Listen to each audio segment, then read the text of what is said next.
کرنے کے بعد اور دین کی جو نشانیاں مٹ جائیں ان کو واپس لوٹا کر لوگوں کے سینوں کے اوپر، ان کے لباس کے اوپر، ان کے کردار کے اوپر، ان کے افکار کے اوپر واپس لا کے رکھ دے. یعنی دین کو، جو لوگ دین کو بھول جائیں ان کے سینے میں واپس دین کو جو نقش کرتا ہے اس کو مجدد کہتے ہیں. یہی وجہ ہے کہ اس سفر المظفر کے مہینے میں کئی مجددین کے جو ہے وہ ایام آتے ہیں، اور اس میں بالخصوص امام احمد رضا محدث بریلوی مجدد میعت حاضرہ، اور پھر حضرت مجدد الفسانی شیخ احمد سرہندی رحمت اللہ تعالی علیہ، آپ کا بھی 28 سفر کو یوم منایا جاتا ہے. اسی طریقے سے اللہ تعالیٰ نے تاجدار گولڑا حضرت پیر میر علی شاہ صاحب گولڑوی رحمت اللہ علیہ کا، آپ کا عرس پاک بھی اسی سفر کے مہینے کے اندر منایا جاتا ہے. تو یہ سفر کے مہینے کو اللہ نے اولیاء اللہ کے ساتھ خاص کیا ہے. تو امام احمد رضا اللہ تعالیٰ نے آپ کو اپنے دین کے لیے چن لیا تھا. آپ ایک عاشق رسول تھے، آپ بہترین عالم تھے، آپ قرآن، یعنی یہ حال تھا اللہ تعالیٰ کے انعامات اور اکرامات کا کہ امام احمد رضا نے ابھی قرآن حفظ نہیں کیا تھا، عالم بنے، 14 سال کی عمر میں اللہ نے آپ کو تمام علوم سے فراغت عطا فرما دی، اور وضع 14 سال کی عمر کا بچہ مکمل علوم و فنون سے فارغ، 150 سے زائد علوم پر دسترس حاصل، 14 سالہ بچہ جبہ پہنا ہوا، سر پہ دستار رکھی ہوئی، نگاہیں جھکی ہوئی، مسند ارشاد پر بیٹھا ہوا ہے، اور کسی دیکھنے والے نے دیکھ کر کہا کہ کتنا پیارا بچہ ہے، تو کسی نے آواز دے کر کہا کہ وہ حافظ جی کی حال ہے تھوڑا. کسی نے کیا آواز دے کر اعلیٰ حضرت سے کسی نے کیا کہا کہ حافظ صاحب بات سنیے، یا کسی نے حافظ صاحب کہہ دیا تو آپ بے چین ہو گئے.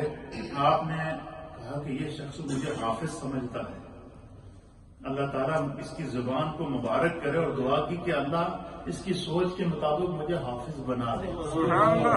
اس کی میں نے اپنے اسلاف کے طریقے پر اس طرح امام احمد رضا عامل تھے کہ امیر المؤمنین سیدنا صدیق اکبر رضی اللہ تعالیٰ عنہ جب مسند خلافت پر بیٹھتے تو لوگ آپ کی تعریف کرتے، لوگ کہتے کہ آپ کتنے خوش قسمت ہیں، آپ خلیفہ اول ہیں، آپ یار غار مصطفیٰ ہیں، آپ کو جو ہے وہ خلوت میں بھی نبی پاک کی صحبت نصیب ہوئی، جلوت میں بھی نبی پاک کی صحبت نصیب ہوئی، آپ وہ خوش قسمت شخص ہیں کہ حضور نے آپ کو اپنی ظاہری زندگی کے اندر بھی جنتی ہونے کی بشارت دے دی.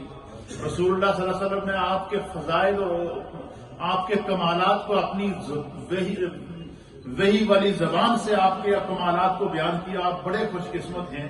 تو حضرت صدیق اکبر کے منہ پر جب کوئی آپ کی تعریف کرتا نا تو اسے تو کچھ نہ کہتے ہیں، لیکن علامہ جلال الدین سیوطی لکھتے ہیں کہ رات کی تنہائی میں صدیق اکبر مصلی پہ بیٹھ کر کہتے یا اللہ یہ لوگ میرے بارے میں جس طرح سوچتے ہیں تو مجھے اس طرح کا بنا دے. سیدنا صدیق اکبر کیا دعا کرتے تھے کہ یا اللہ یہ لوگ میرے متعلق جس طرح کی سوچ رکھتے ہیں تو مجھے اس طرح کا بنا دے. کسی نے کہہ دیا اعلیٰ حضرت امام احمد رضا کو کہ حافظ صاحب، آپ نے دعا کی کہ بارے الہ یہ مجھے حافظ سمجھتے ہیں تو مجھے قرآن کا حافظ بنا دے. پھر وہاں سے اٹھے اور قرآن پڑھنا شروع کر. ایک دن میں ایک سپارہ یاد کیا، دوسرے دن دوسرا سپارہ یاد کیا، تیسرے دن تیسرا سپارہ یاد کیا، چوتھے دن چوتھا سپارہ یاد کیا، پانچویں دن پانچواں سپارہ یاد کیا. اعلیٰ حاضر کی آنکھ جب 30 دن پورے ہوئے تو اعلیٰ حضرت کے سینے میں 30 سپارے قرآن موجود تھا. 30 دن کے اندر امام اہل سنت نے قرآن کو حفظ کر لیا. کیوں؟ کسی نے کہہ دیا تھا حافظ صاحب، اور آپ کے دل میں یہ آئی کہ یہ مجھے حافظ قرآن سمجھتا ہے، اے اللہ یہ جس طرح سمجھتا ہے مجھے اس طرح بنا دے.